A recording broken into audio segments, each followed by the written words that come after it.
Yes, lads, what is going on about the Season 3, Episode 11 of The Running Irishman? In this episode, we have a very, very special guest, another female athlete on the podcast, Iseult O'Donnell.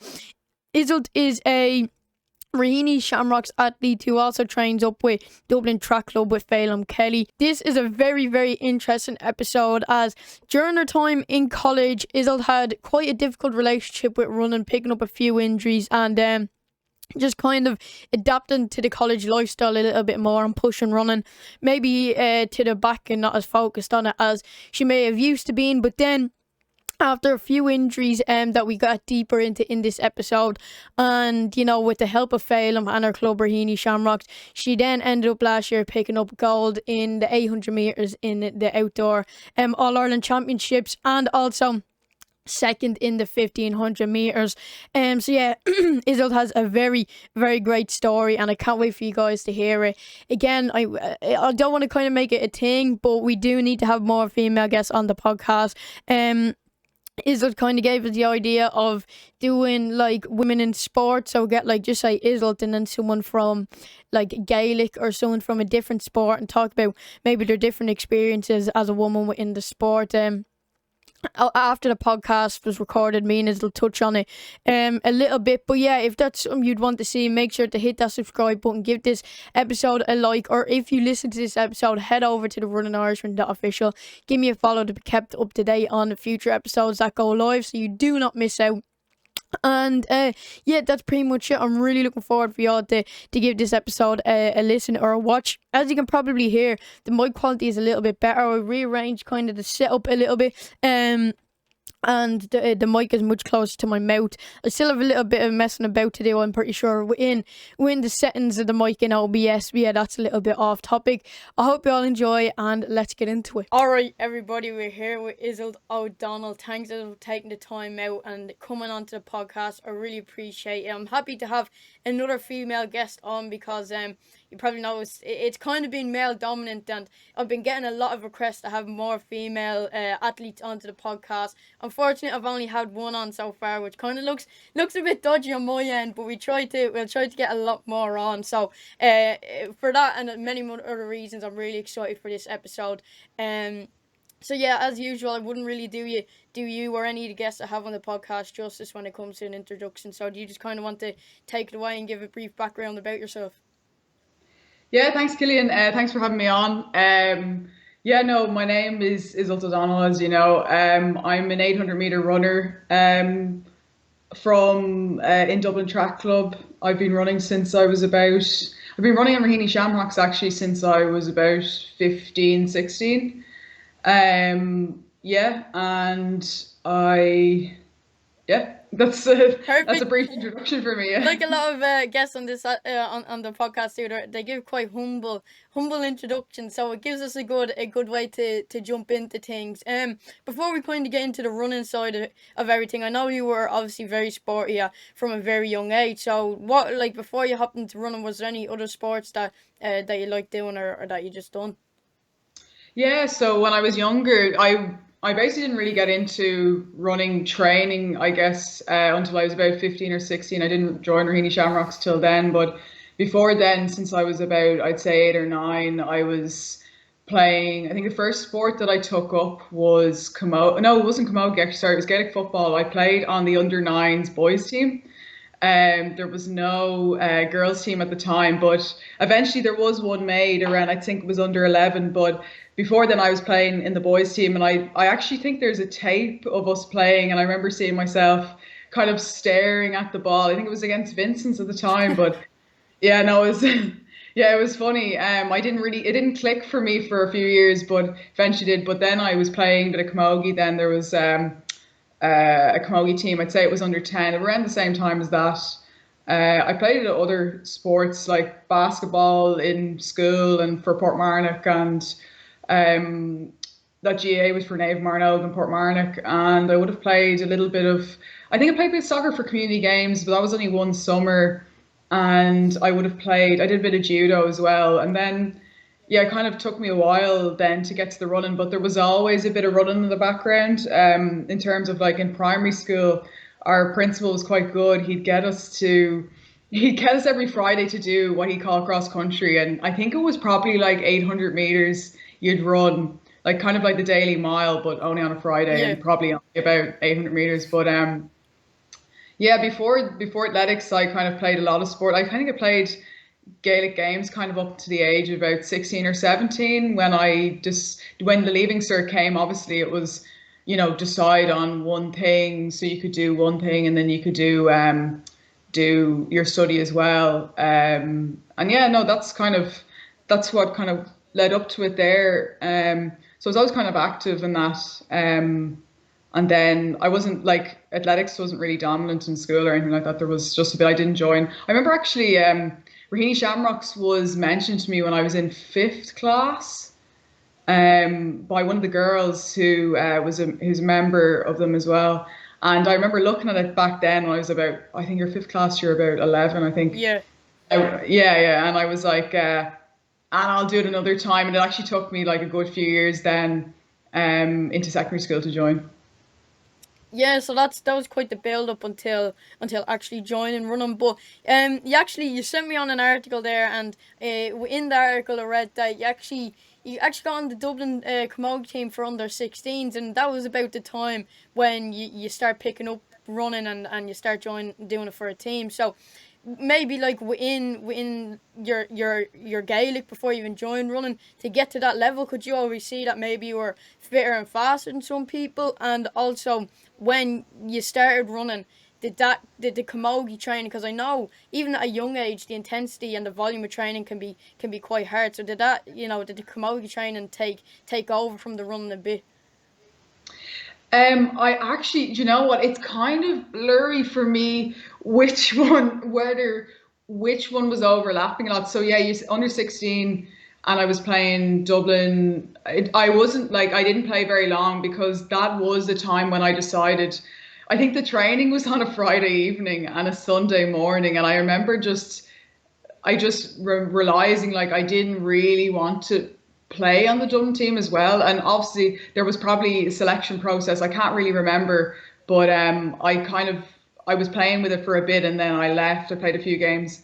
But around that time, yeah, I remember when I was training in athletics as well, and someone said to me like, you're doing a lot. Like, which one do you want to do? And I kind of realized that I was enjoying the running a bit more, and it kind of was giving me a bit more than the camogie was, because although the camogie was great crack and like I was getting to know new people through the Dublin team, and I obviously had friends from the Nave Marno team. I think it was actually just the individual effort when you put in yourself. It was kind of giving a direct output.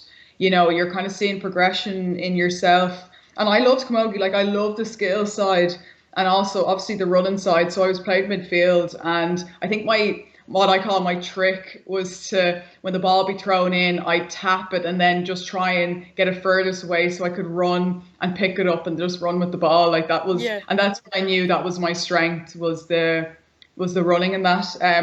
My hitting wasn't as strong as some of the girls. But yeah, that's kind of what I enjoyed about the camogie, was like getting it onto the hurl and just running. But yeah, no, I could see from playing sports that I liked running around, and I kind of just liked, sprinting and that sort of stuff. Yeah, definitely. And joining running at the age of 16, obviously it didn't play too much of a part. I'm presuming because of some of the quality and some of the how well you've done in some races up until this point. You've personally done. But at the age of 16, 17, 18 is around that age where people, if they really like the sport and they're really good at it, they're kind of starting to get really good and taking it serious. So when you first joined, like, what was kind of the story with that? Were you like already really, really good, or did it take you a while to get into it, or were people, miles ahead of you? What was the story when you actually, joined for the team? I kind of have to go back to, I guess when I go back to schools as well, because I did, so basically the first time that I did any sort of athletics training, um, I did do community games now. I think it was when I was about 11 or 12. And even coming to Munn school, I would have done athletics in primary school, sorry. And I would have won a few races there, and I would have liked running, but running actually made me so, like, I was very nervous as a child coming up to races, even when I was in primary school, and I didn't like I think even going into secondary school, I was like, that's not really a sport that, I Yeah. want to do. It makes me quite nervous or something. And so sorry, I'm a roundabout way of answering your questions. I kind of go down a bit of a trail, No, it's but grand. I so I was in secondary school, and actually the first time I started doing a bit of training, I think it was actually the first time I met Phelim, my coach now, Phelim Kelly.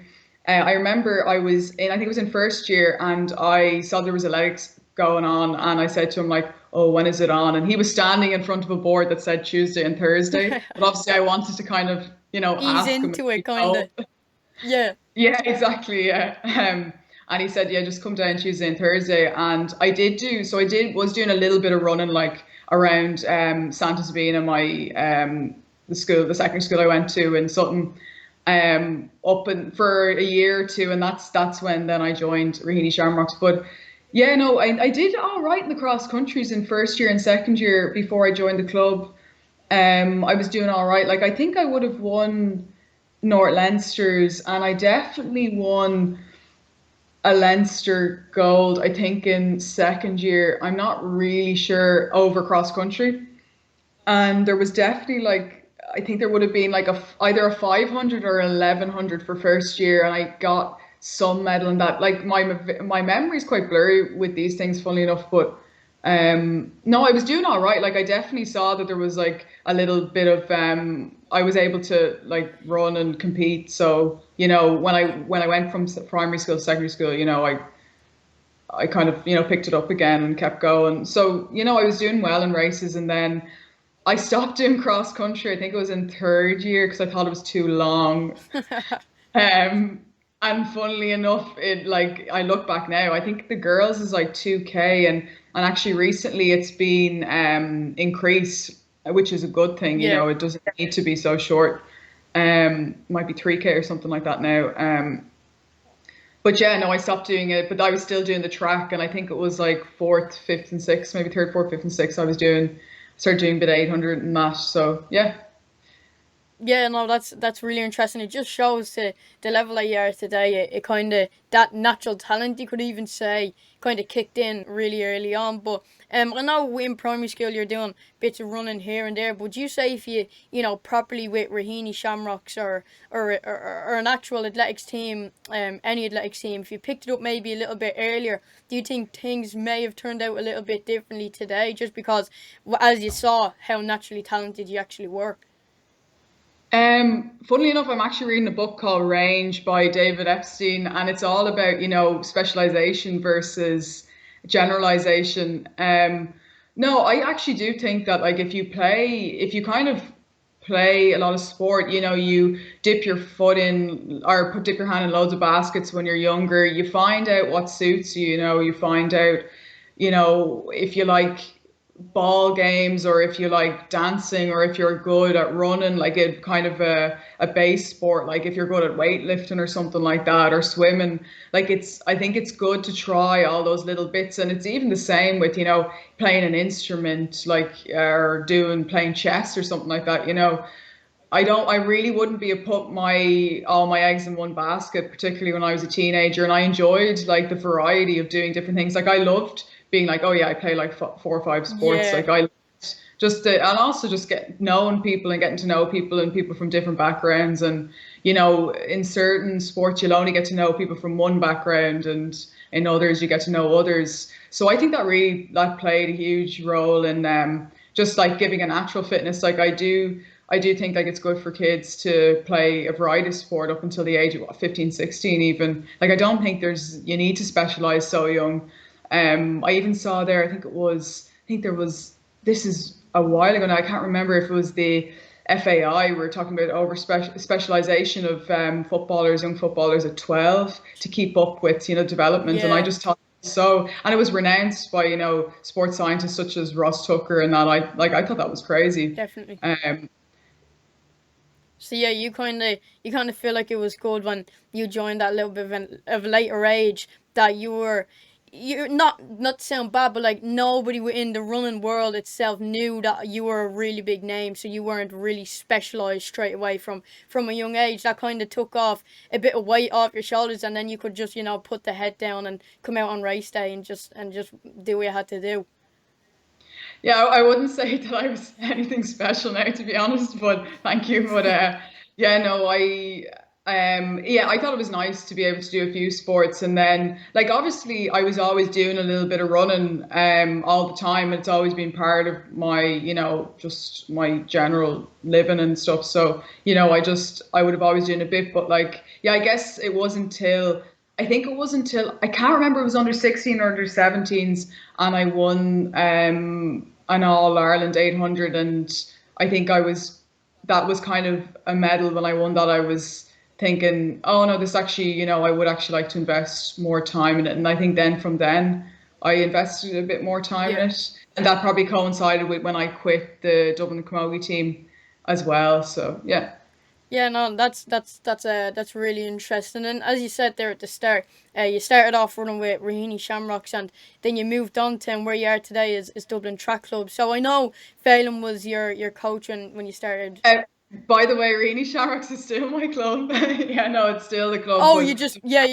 it's the training group. Yeah, Yeah. so yeah, you go down and you do some training with Phelan down in Dublin Track Club. So it was just mainly because he was your coach in secondary school. And did you see kind of any difference or a performance increase when you went down to Dublin Track Club? Because obviously they have a good few athletes now doing really big things in international running on a big stage. So you personally, did you see any drastic increases or anything when you went down to Dublin Track Club? Actually, Phelan was my. It wasn't exactly my coach in secondary school. He came to the school and he coached for the school for like 2 years. All right, But very I good. actually was with another coach in Raheny Shamrocks there for a few years. But I then came back to Phelan around, I'd say, 2015. I kind of was, I went to college and I kind of fell off the bandwagon from the ages of about, I'd say 19 to about 23. I was kind of 22, even 23. Yeah, I kind of wasn't really, I was running, but I wasn't doing much training. And then I got in contact with Phelan around 2015, and he hadn't really created Dublin Track Club yet, but he kind of helped me get back on the bus there, keeping on going. And then I think I really started going down training with Dublin Track Club when he kind of formed the group, and like there was a few people coming milling together. Like I'd say it was, I think back in the day it would have been like going Strutt and Brian Fay and a few others. I kind of started coming down a bit more, and I'm trying to think of the year that was. I think that was 2017. I came down a little bit more, but it actually took me a long time to get going again, because when I started kind of with Phelan in 2015, I went on Erasmus, and I was doing a lot of training. Like Phelan was semi training, I was doing a bit away, and I was going well, but I kind of picked up another injury when I was away, and like I wasn't able to keep it on, and then I came back and did a master's. And so my like coming back into athletics was very delayed. I was kind of slow. Like I'm a slow burner anyway, even now. Like it takes me a while to kind of get going, even racing and that. Yeah.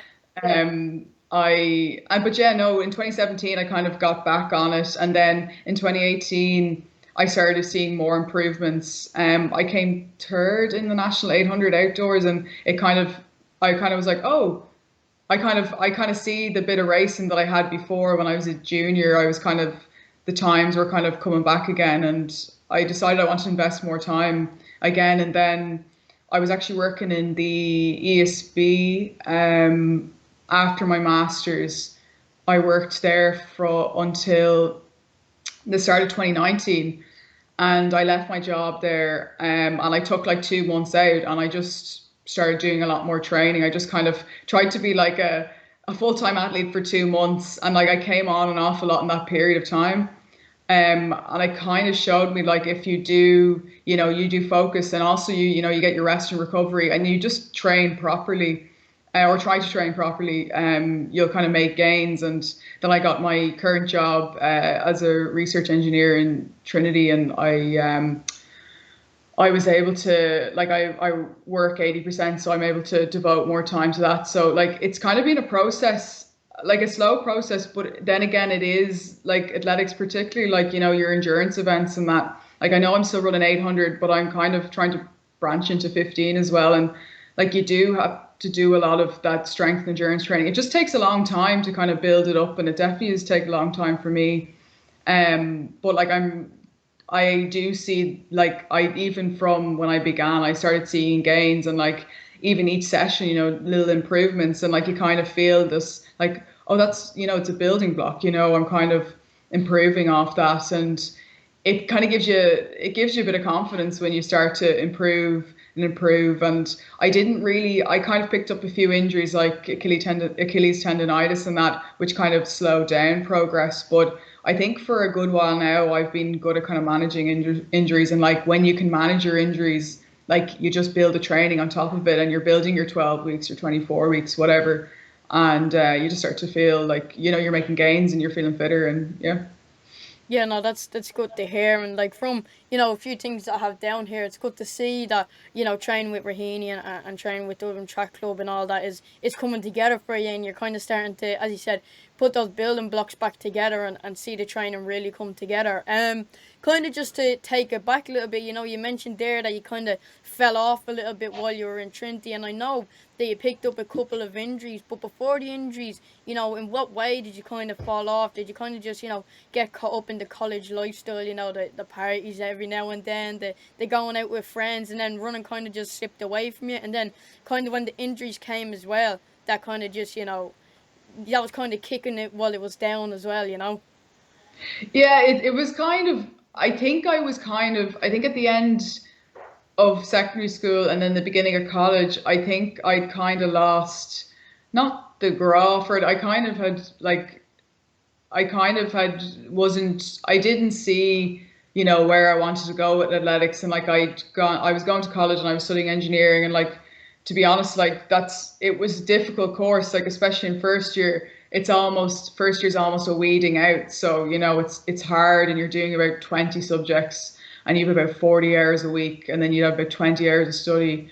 And then I also wanted to enjoy college life, and I actually picked up, I was running well at the start of college, but I picked up a stress fracture in my tibia.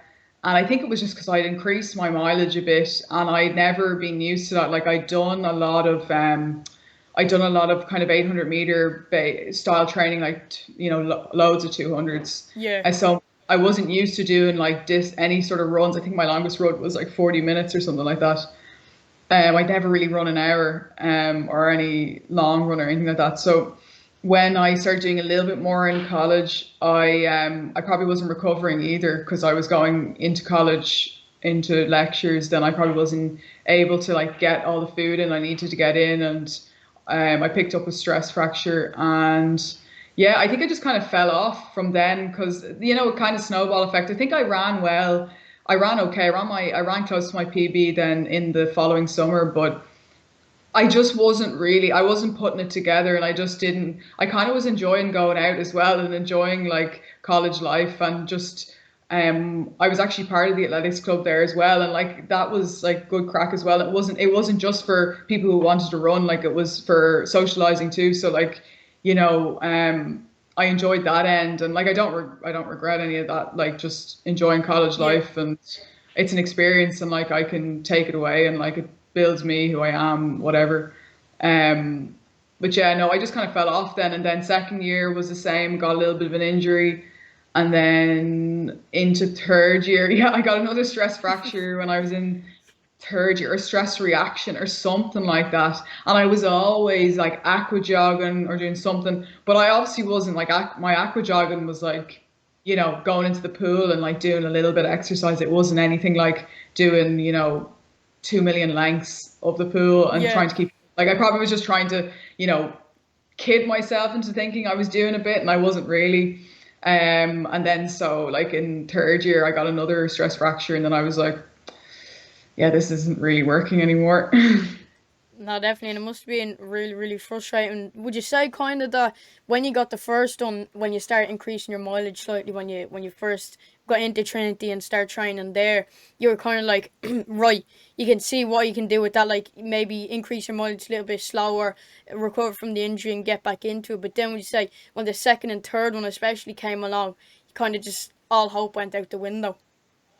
Yeah, there was a bit of time in between the those injuries. I think I was never, when I was younger, I was never good at planning. And like even now, I'm not, like I wouldn't be the type of person to have like a 5 year plan or anything like that, and probably to my detriment. But I was never good at planning and seeing where I was going to be. Like I never really had a vision for myself. I kind of was enjoying things day to day, and then, but they kind of hampered. Whereas I was hampered in that when I got the first injury, and then I kind of rehabbed quite well from that, and then I was okay the next summer, and then I got another one, and then I kind of just, I was probably like kind of slowly leaving the sport is that sense. Like I almost kind of like just left it go because like I didn't really it takes a lot of energy to kind of go back and start doing loads of training and like compete then training to get fit and then training to compete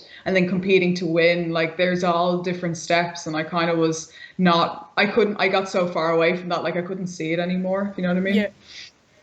So you're kind of so far away from the point that you were and the dedication that you were at, that kind of just like looked like it was never possible to really get back to there, and kind of all hope went out the window, as such. And then when because obviously from a few races that you've been doing lately, like running hasn't been going too bad for you, so there must have been really a point where you got back into it. And how what was that process like? Because obviously maybe you're a little bit nervous, then you're afraid you'll pick up another injury, and then you're kind of starting back at point zero again. So what was that like for you, and when did you start getting back into running again?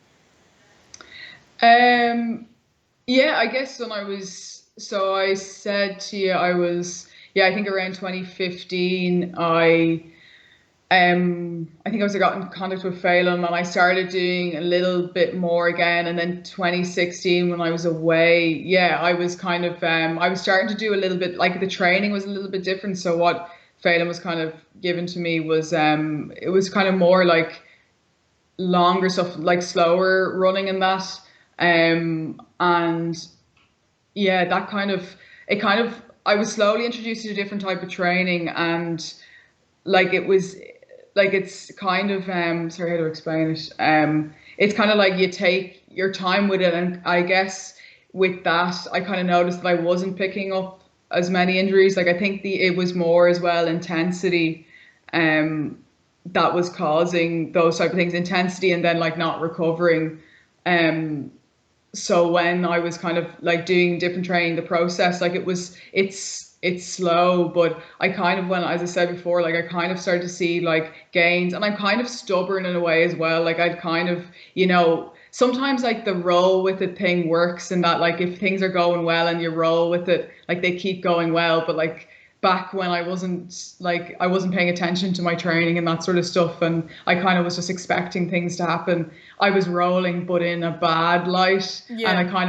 I kind of wasn't like quick to like pick up what things were going badly. But now when things are going well, that's probably a good mentality to be kind of rolling with it easily when it's going well, just kind of leave it go itself.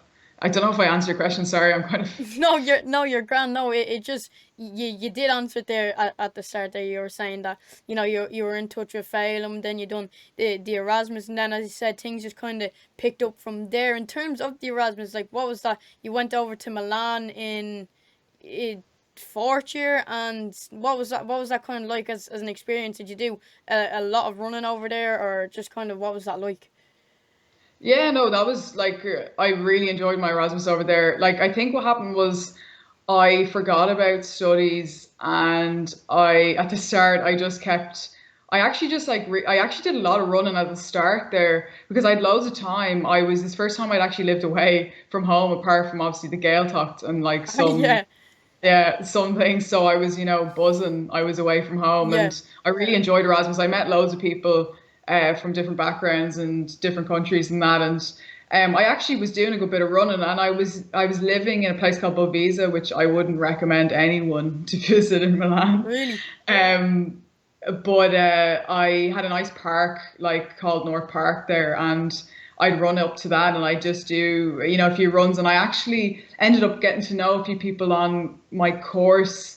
I was like, I do a bit of running, and they'd come and join me, like just random people who were Erasmus students as well, who wanted to do a little bit of exercise would come and join me, and like that was fun, and I was doing a good bit of training as well. Like I was doing my sessions myself, and I enjoyed it, and it was kind of a good introduction back into the training again. But that experience as a whole, like with Erasmus, and that was great. I didn't compete. I actually jumped through all the hoops. In Italy, you have to get loads of forms with you have to get electrocardiograms, which I think we should be doing here, to be honest, before sport to make sure that you're fit and well and able to do it. But I had to do electrocardiogram. I had to get loads of licenses through Fidel, which is the Italian system. I actually wasn't sure if they were just messing with me. I had to do all this stuff. Yeah. But to use the gym and use the track, I had to jump through these hoops, but it was worth it in the end. But then I kind of picked up another injury over there, and then Erasmus life, just enjoying myself, kind of, I fell off the train again, my usual thing to do. And then it wasn't until I was kind of back again that I got back on the train, that I got going again. Yeah, no, it's always good to kind of, especially going abroad and to a place like Milan. It's good to obviously have your training, in the back of your mind, but then you fell off and you kind of just got to enjoy the Erasmus life, which is always good. And then obviously from what we've seen of you last summer in the national championships, you've come quite a long way since your Trinity days, picking up a few injuries and falling off the sport a little bit. So when kind of, you have to have a certain level of ability and obviously confidence as well. So kind of when did that you start to see that ability and confidence come back to really put yourself out there and try, perform and compete at a national level? Um, I don't know. I guess I kind of was able to look back on I think when you're younger, this probably thoughts that have gone through my head, because, when you're younger competing versus when after, I'd say you're 25, you do change and you develop. Even I think when you're like 17, it's different, 22, it's different, 25, 28, and then beyond, it's different. I'm 27 now, by the way, so that's why I'm saying this, but I when I was younger, there's kind of definitely a sense of naiveness about your ability and that, and like you can kind of I definitely felt that I definitely was more that I just didn't really think too much about it, and I just kind of did it. I didn't really think too much about what level or anything like that. But I guess when I was older, I definitely, because I had to come back into sport, I definitely I was trying to get that confidence back, because I'd been out for so long that I wasn't sure if I could still like run that fast. But like once you're getting the training in, and once you're able to show it in sessions, like you're able to do it in the day. And especially like some people are good at doing it even better on the day. They rise to the occasion. They use the pressure for good, and they're able to, rise to it. I'm not saying that that's what I do, but I'm just saying that yeah, no, like kind of you can it is hard to find the confidence again, I guess, but it does build up. It's about like putting belief in your own training, and just doing the things right, the small things right.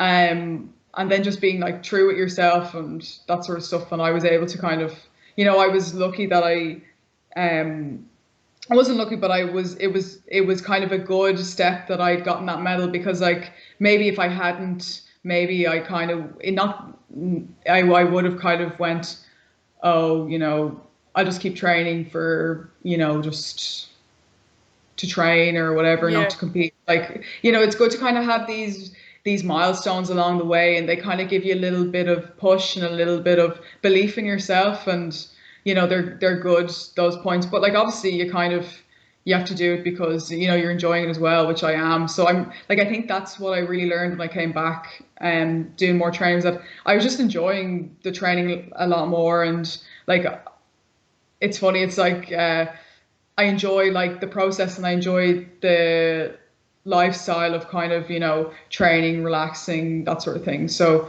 that kind of, then the belief kind of builds with that as well, I think. Yeah, no, definitely. That's that, and as you said, from coming from a situation of being injured and where you are now today, you kind of, if you're not really enjoying it, then you're not going to want to try and get back to full fitness and get back to competing again. So that's obviously really really good to hear. You were mentioned there as well. Some people on the day use the pressure within the, from obviously in nerves from the crowd, pressure from a coach or whatnot. For you personally, how did you feel on the day? Did you kind of have, everything I've gone through, I can just go out here, kind of enjoy myself, do my best, or kind of were you on the line, ready to compete and wanting to win? Um, yeah, it's funny enough actually. You're talking about the nationals, aren't Yeah, you? just say the 800s for the Sorry, example. I wasn't sure if you were talking about the 2 years previous. Sorry. No, you're gone. No, that's my bad. That's my bad. No, no, no. I Yeah, funnily enough, I was so nervous for last year. And like, it's funny because it's almost as if all of my, I almost tried to throw all my training and all my, build up out the window. I was grand in the heat actually, funny the day before. I've gotten into a bad habit of not really running the heats very well. I even did it in the indoors last year, sorry. I almost didn't qualify because I put the brakes on at 50 meters to go. And I don't really know why I did that. And that's not really a good thing, that I don't really know why. And then in the nationals this year in the heats, I ate a banana too close to the race, and I was just about to warm up, and my stomach would be kind of, I think for a lot of people it would be kind of, weak or something before a race, but I just started puking up the banana along the side. And actually, Amy O'Donoghue came up to me like and was saying to me, she said, like, "Are you all right? Like, are you okay? Can I get you anything?" I was like, "No, just need to get this out, and I'll be able to go." But yeah, no, and the next day I actually I was so nervous before the race. I don't know why, I kind of thought myself into a bit of a hole of it, but I do think I thought too much about the results myself. Like I had a bit of feeling of pressure that I could win, or even though like there was I wasn't certain to win or anything like that. There was plenty of other girls that could have taken the title on the day, but I think there was a chance that could have won. So I just kind of overthought about all of that, and then almost didn't go to the race. I had a chat with Phelan before, and he was able to kind of just put in perspective, and I was like, what? Like I just got myself into a bit of a fluster, but that doesn't really happen to me very much. I think I just put myself into a bit of a hole. But I yeah, no, I'm usually confident, but I don't I think a bit of overthinking actually hurts you sometimes. Definitely. So yeah, that's how you felt. Just say, like, for argument's sake, we talk about just for now the 800 meters, which is obviously your gold medal event during the summer, which is really really good. So you mentioned there, and I read in the article you sent me, that obviously in the heat you had a bit of a habit. And was it in the heat for? I might be wrong here. Was it in the heat for the 800 that you qualified as fastest loser, or did I misread? Did I misread it? No, no, it was in the 800, yeah. And yeah, I qualified fast loser. And the year before, I did the same thing. And I think I think the year before that, I think 2019, I might have done something similar with fastest loser. Maybe not, but definitely the year before when I won a bronze, I almost missed the race because I thought it was at 7 o'clock, but it was actually at 1 o'clock. Oh my, And yeah. I got a Jesus. message. Sorry. Not like you thought it was at so you thought it was 7 in that evening. Yeah, because I think I read the final was on it. 7, and then I amalgamated the times in my head and thought that the heat was on at 7. So like from now on, I always double check everything because I I lose my head a little bit. I think a friend, one of the girls in the group, texted me and said, "Where are you? Are you warming up?" And I almost got sick because I realized I was about to miss the race. But I didn't in the end. Actually, I had about 20 minutes to warm up. I was lucky that I was able to contact people like Phelim and different people in the club just to sign me in and say that I was coming. And 20 minutes, less than 20 minutes to warm up, and I just got going. And at least it wasn't on the day of the final anyway. It was the True, heat. yeah, true. So it was no, but then this year, or I should say last year, in the nationals qualifying as fast lose, maybe did that kind of affect your confidence going into the final a little bit, or did you kind of just go back to your old ways in the heat and just put the brakes on? Yeah, and maybe it did a little bit. Yeah, I remember I was kind of putting the I remember when I came around, I was kind of putting the brakes on, and I think I misjudged what place I was in because I think there was one of the girls was coming up behind me. I don't I think I kind of I actually am. I kind of basically should have pushed on, but I didn't. I think it's like a really stubbornness of conservation of energy. I don't really know why I did it Yeah. because it's really stupid. But maybe I think I kind of knew that maybe the time was fast enough that I was gonna qualify for it as fastest loser. But you really shouldn't do that. Like that's not a good idea to do that. Leave it up to the gods to decide, you know. But yeah, no, it was silly anyway. But sure, look, you got to the final anyway, and then you took away gold. So, just in terms of the final, when the gun went off, what were you thinking? Like, did you find yourself in a good position? Did you find yourself feeling good? Like, how did the race kind of plan out for you? I think it's we had a plan that I was gonna just like sit in and wait for the final two and then kick home at around, 100 or 150 or whatever. So like I went through quite slowly. I think it was like went through in 64 probably through the bell, which is slow enough. It's very handy. And I sat in. I was just going to take it easy because I think the best way for me to have won, the best tactic for me was to sit and kick instead of trying to lead it and then kind of maybe being the sacrificial lamb and getting taken at the end, So I wasn't going to do that.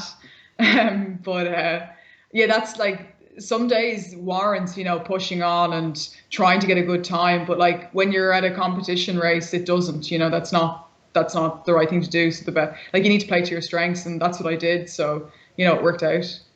Yeah, exactly. And then, in the article you sent me as well, you said in that there was probably your proudest moment in your running career. So when you realised, that you got the gold and that you were coming away with the win, how did you feel?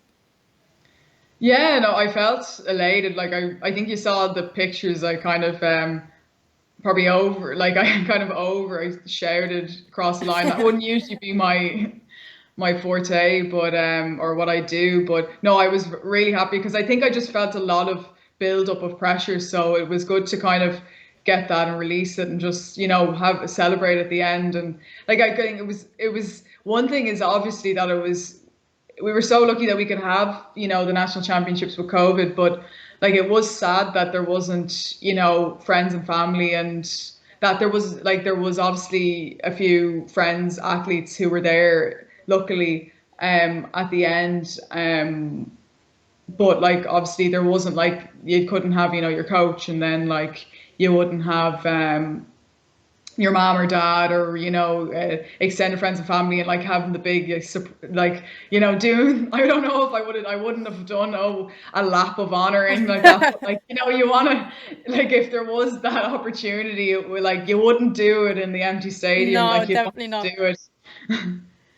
So um, yeah, no, go but it on. was great. Yeah, definitely no. It would be, as I said, like with a lot of things you're running. Would you say it was maybe a little bittersweet? Yeah, you got the win, but really all the adrenaline you had after the race, you couldn't really use it with celebrating with, like as you said, friends and family. Yeah, I think it was a bit of relaxing of restrictions then. So we were able to go and book tables, out, and I was able to kind of celebrate then with a few friends there, and that was great. Like it was good to be able to do that as well, and like obviously I was able to see my family after it, and celebrate with friends and that too. So like it wasn't like now, whereas if we do say there's going to be the meet next week, like it's not like there's not going to really be opportunity to celebrate, Yeah. or not that we celebrate. I guess that's not the thing you'd be celebrating, but like if there was a national indoors now, you wouldn't really be able to celebrate. Like we were able to do a little bit after that, but that was nice. But it's just obviously there was no one in the stadium apart from like there was a few people around, but otherwise not. Yeah, yeah, definitely. But it still doesn't take away the fact that you're a national champion over the 800 meters, and then following that up with second was the 1500 meters after the 800. No, it was actually before it. It was the week before, yeah. All right, very good. So going into maybe like as you said, you're trying to maybe broaden your horizons when it comes to distance and dive into the longer stuff. So then last year coming away with second in nationals, kind of maybe being heavily focused on the 800 in training and mentality wise, was that maybe a bit of a shock to you, or kind of what were you like going into that? Yeah, I kind of went into it with an open mind because I hadn't actually run a 1500. I'd only ever run one 1500 in when I was a junior. I ran one, I think, in Tala, and I ran like 4:39 or something like that. And so I kind of was like, well, I what I'm going to try and do now is run a PB today anyway, even in the heat.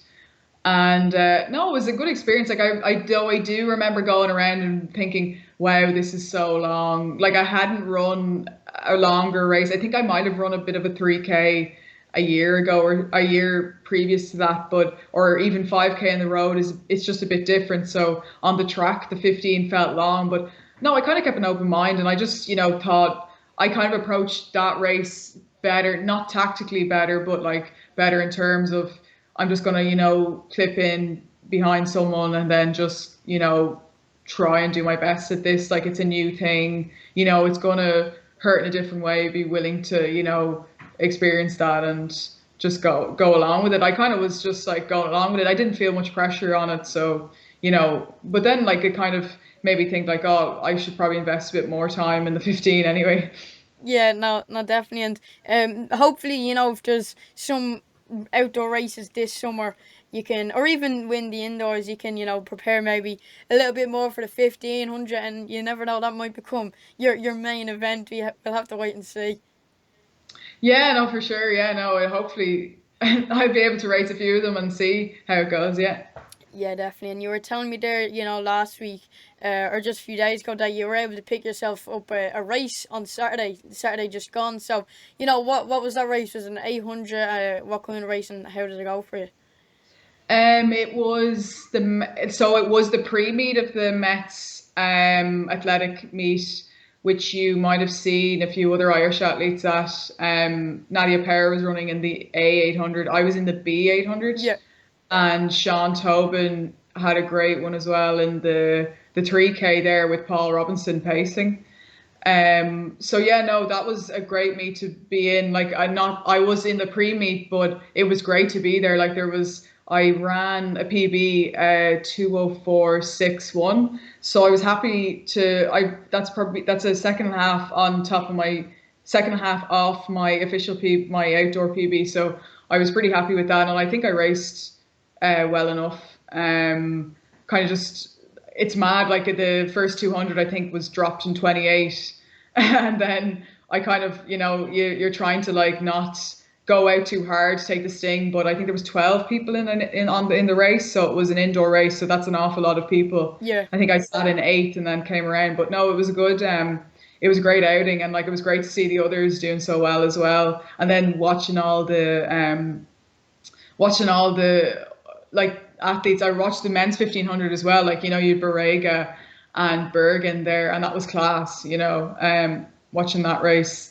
And then also there was the 400, women's 400.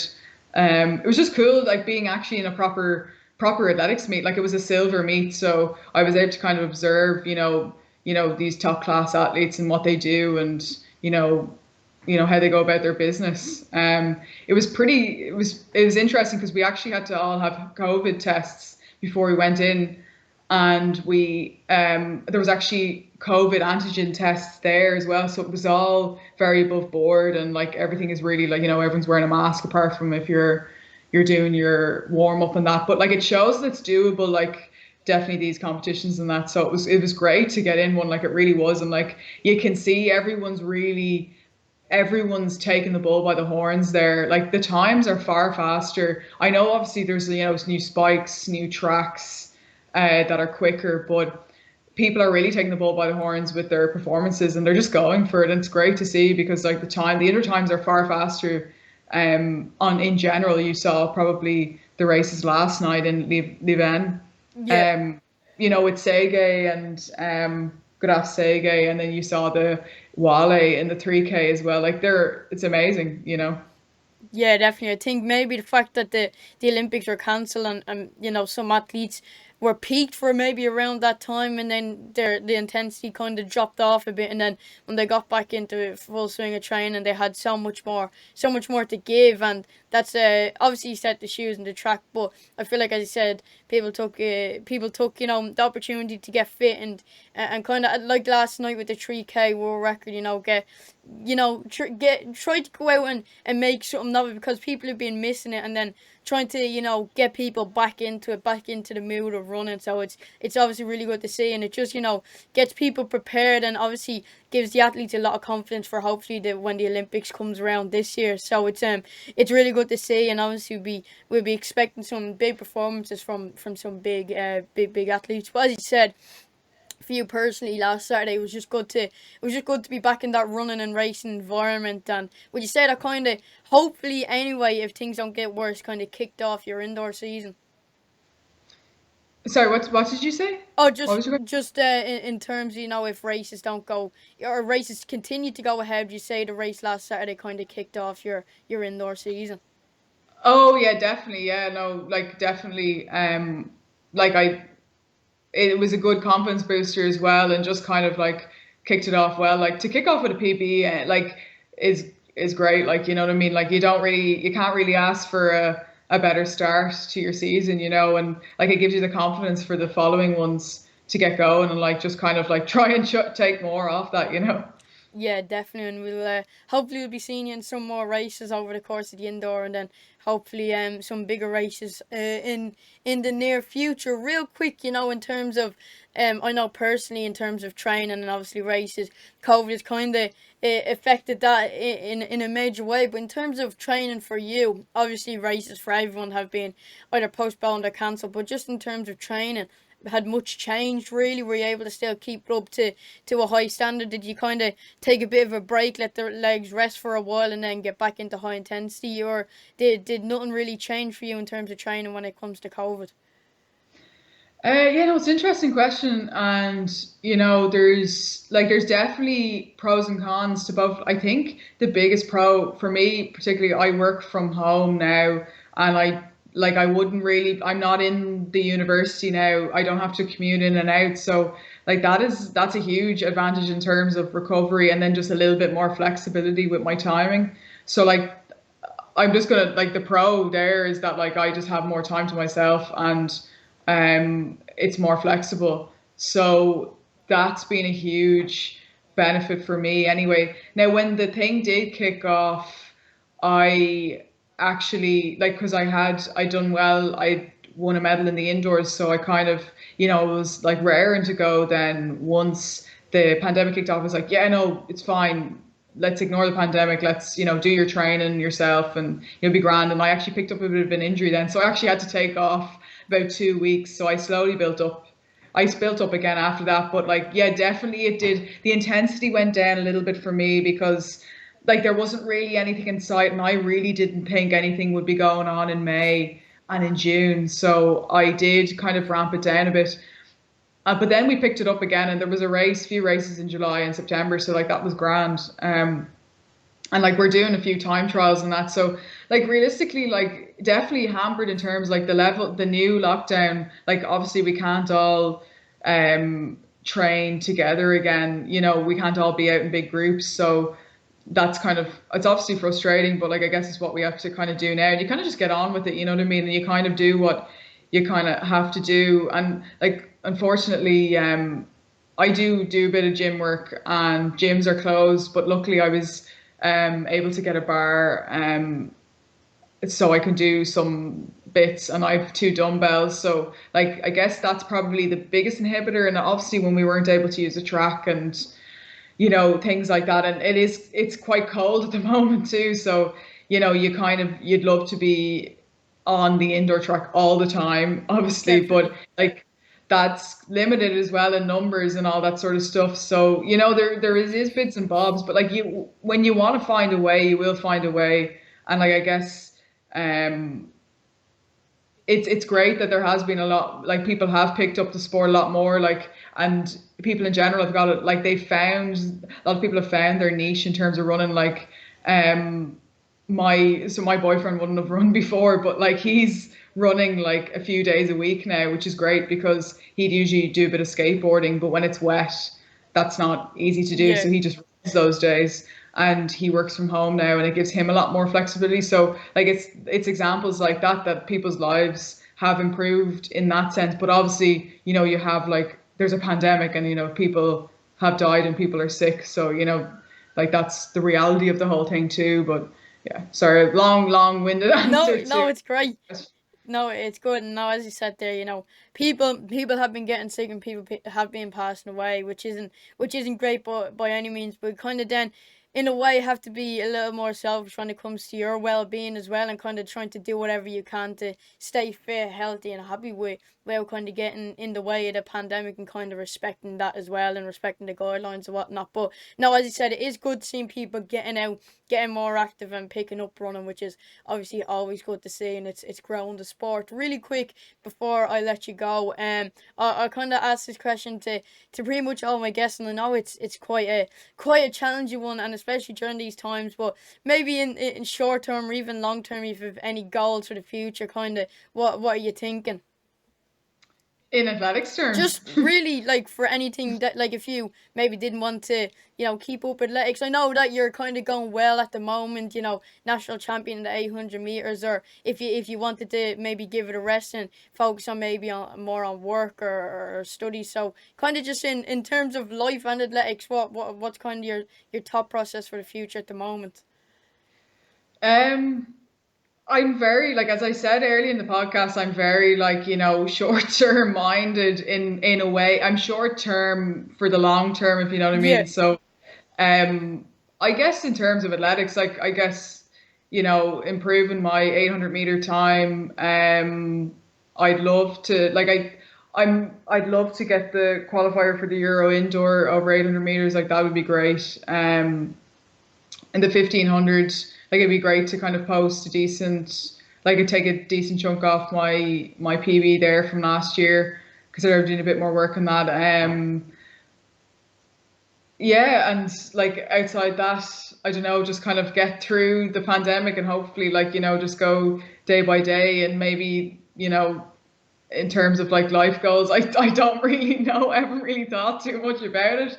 Maybe learn to do the Maradona 7 better. Maybe learn how to play some more tunes on the piano and the guitar. But like that's it. In terms of long-term life goals, I couldn't tell you. No, definitely, it's good.